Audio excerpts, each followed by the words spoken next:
Big news this week is the posting of the release schedule and pre-orders for Fighting First. Last month, Battlefront announced the US forces were the next mid-war force to be released for version 4.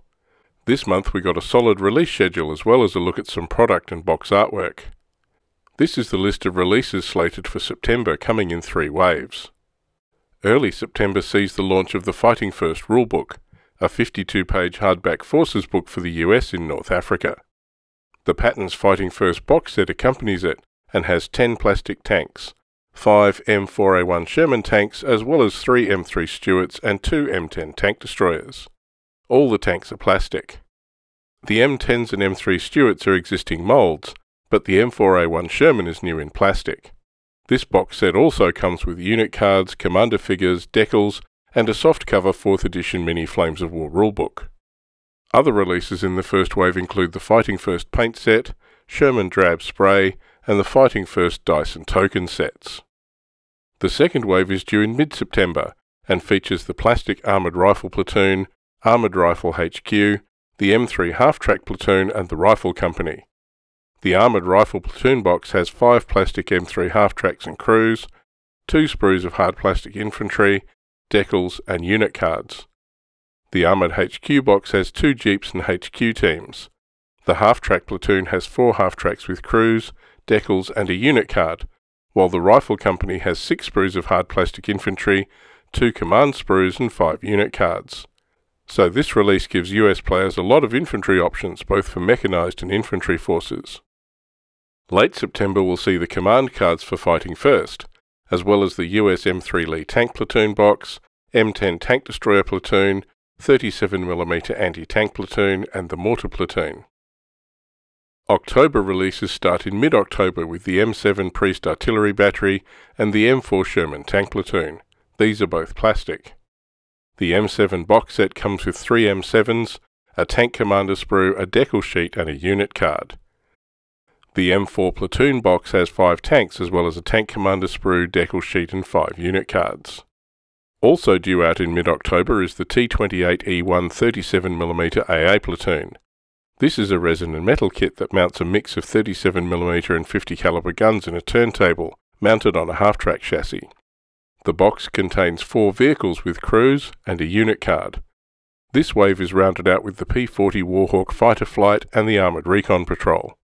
The P-40s have 2 resin aircraft while the Recon Platoon has 2 M3A1 armoured cars, a Recon Jeep with mortar and a Jeep with a machine gun along with 2 unit cards. These are all resin and metal kits. The second wave in October is due late in the month. Plastic kits include the box set for the M3 Stuart tank platoon and the 105mm artillery battery. The Stuart box has 5 tanks, a tank commander sprue, decal sheet and 7 unit cards.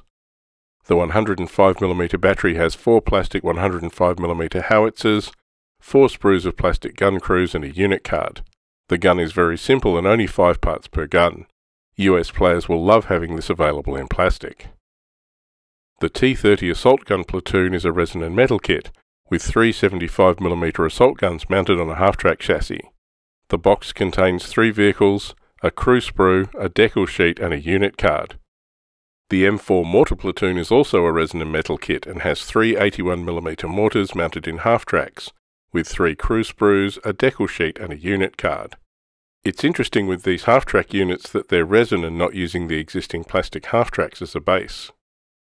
Rounding out the October releases in this wave is the M1917 machine gun platoon. This is a plastic set containing 4 M1917 machine gun teams. So that's the release schedule for US mid-war forces for Flames of War. US players will be able to get up to speed fairly quickly, with armour, infantry, artillery and other supporting forces becoming available relatively quickly. There have been some omissions that people have noted here. A post on the unofficial Flames of War Facebook group revealed that Battlefront have announced they'll not be including a 37mm anti-tank gun in the North African armoured rifle infantry sets. Historically, each infantry platoon had a single gun, but Phil from Battlefront explained that Battlefront decided to exclude these. He said in practice these guns were usually grouped into an anti-tank company, and including a gun team would affect the infantry's mobility. A more puzzling omission from US mid-war forces is the 75mm M3 gun motor carriage. Phil said this decision came down to miniature range and popularity, with the GMC selling poorly, and their playtesting indicated it was of limited value in play. The rationale here is very much in line with Battlefront's 4th edition focus on reducing the product range and simplifying forces at the expense of historical accuracy. Reaction to the announcement online highlighted player disappointment at this decision and the ongoing trend away from historical forces in the Forces books. Let's have a look at some of the plastics. Here's the new plastic M4A1. This will be available initially in the Patton's Fighting First box set, then later in a tank platoon box. It will be nice to have this early model Sherman in plastic. A look at the sprue here shows the kit moulded in brownish olive plastic. There are both 3-piece and 1-piece transmission covers, as well as narrow and wide main gun mantlets. There are also side skirts, so this kit can be built as a British Desert Sherman too. I was intrigued to see that the whole machine gun is moulded onto the upper hull piece. These look great, and at least one person online has said they'll use the early tracks in the M7 Priest kit to make very early Shermans that had the return roller directly above the bogies. Speaking of the M7 Priest, here's the new plastic sprue for that. You can see the early tracks here. There aren't many options, but there are some tarpaulins for storage and just the 3-piece transmission cover. The sand skirts allow this to be built as a British version. 90 M7s were sent to the 8th Army and were first used by British forces in the Second Battle of El Alamein. Again, this is a great new vehicle to have available as a plastic kit. As well as the Fighting First release schedule, late this month Battlefront announced some new products. The first of these is the version 4 unit card packs. These packs will have all the mid-war unit cards from the Desert Rats, Africa Corps and Fighting First rulebooks. However, these will be a one-off print run. The announcement said this will not become a continuing product line, and is only intended to provide unit cards for existing players who already have miniatures and armies for these forces. New players are expected to source their cards through buying the miniature box sets. I guess this is a way to stop players buying miniatures from other manufacturers. These card packs will be available later in the year. A definite release date hasn't been set. Battlefront also announced plans for organised play for Flames of War. Organised play sets were introduced in Gale Force 9's Tanks game, and promote organised events to play the game, providing resources and scenarios. These allow local stores or clubs to run regular events, with special prizes like tokens, objectives, dice, and even card boxes available to participants. Again, this was only briefly mentioned. Expect more details on this later. An updated version of Lessons from the Front has been released. This document continues to evolve, and it's worth checking out this FAQ for official answers to rules and play questions that have come up since the release of 4th edition. Another document to get an update is the More Missions PDF. Both the Team Yankee and Flames of War More Missions have been updated. Based on feedback, the changes are centered around changing the win conditions for some scenarios. The intention here was to avoid Sitzkrieg, where a player could hide and score victory when time ran out, and to reduce the number of games resulting in a mutual loss. The changes are mostly to ranges units need to be around objectives to win or to defend them. The other change is with the battle plan table, with the plan options renamed to Attack, Maneuver and Defend. The Team Yankee mission rules have been updated to use this new style of table as well. Download the rules here and check out the changes in detail for yourself. The links to PDFs are in the description below. Moving on to Team Yankee, some product release delays have been announced. Soviet infantry for Red Thunder, including the Motor Rifle Company, Infantry Platoon and Afghansi heavy weapons, will be delayed until November. Battlefront announced they'd make the metal infantry figure range available again for players who didn't want to wait for the new plastic range to arrive. There are no details about the delay, but after the poor reception of their new ABS plastic figures for Flames of War, I'm sure they want to ensure the quality of these figures before they're released. Firestorm Red Thunder kicked off in August. Firestorm is a Team Yankee campaign being played worldwide, with players playing a series of games and submitting the results online. The results of games influence how the campaign progresses. Initial results seem to be favouring the Soviets. You can check out the Firestorm War console to track the campaign's progress. After some tantalising glimpses of the new Stripes US expansion for Team Yankee last month, a few additional details have emerged. It appears there will be plastic M60 tanks, LAV-25 wheeled APCs, Hummers and the UH-1 Huey helicopter added to the range.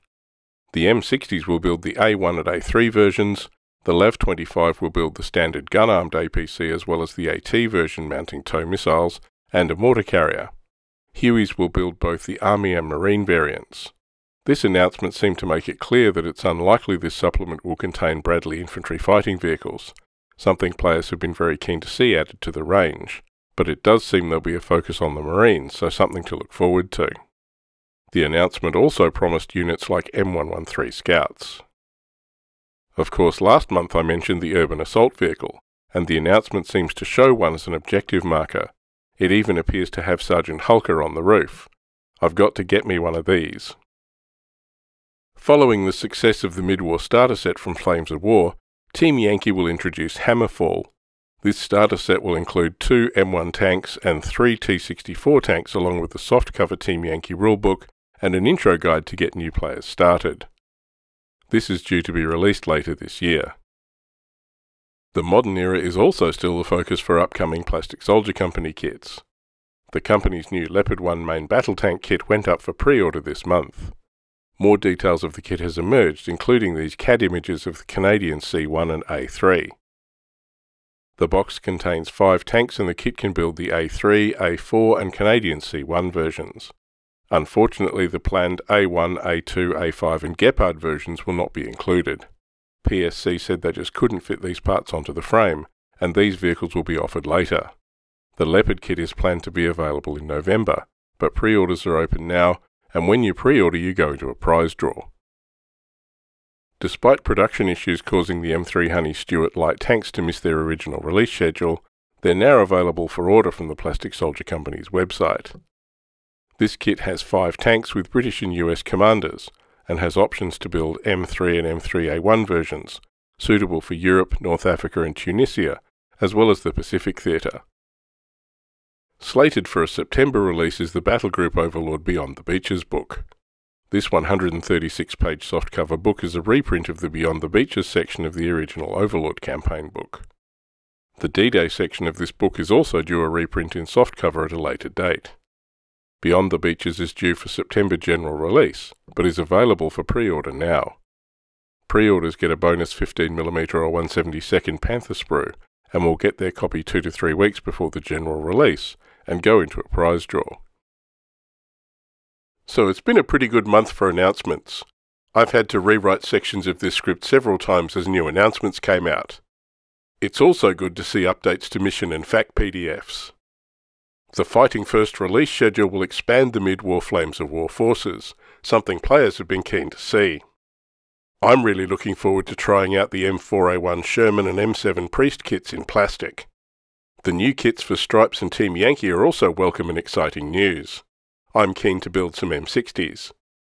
People waiting for Bradleys will have to wait a bit longer until later war Team Yankee forces are released. The Plastic Soldier Company's Leopard 1s are sure to be a hit, even with less options than the company had originally hoped to include.